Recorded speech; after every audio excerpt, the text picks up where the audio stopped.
Benim ilk göz ağrım. Canım evladım. Ne istersin bugün yemeğe? Köfte. Sen ne istersin benim küçük aşkım? Kremalı makarna. Ha, tamam. Oy annesinin mini ya.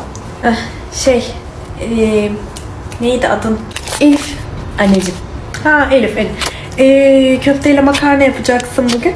Ama kardeşim makarnayı kremalı istiyor ona göre. Ablam köfte istiyor, kardeşim kremalı makarna. Tamam. Birkaç saat hazırım anne.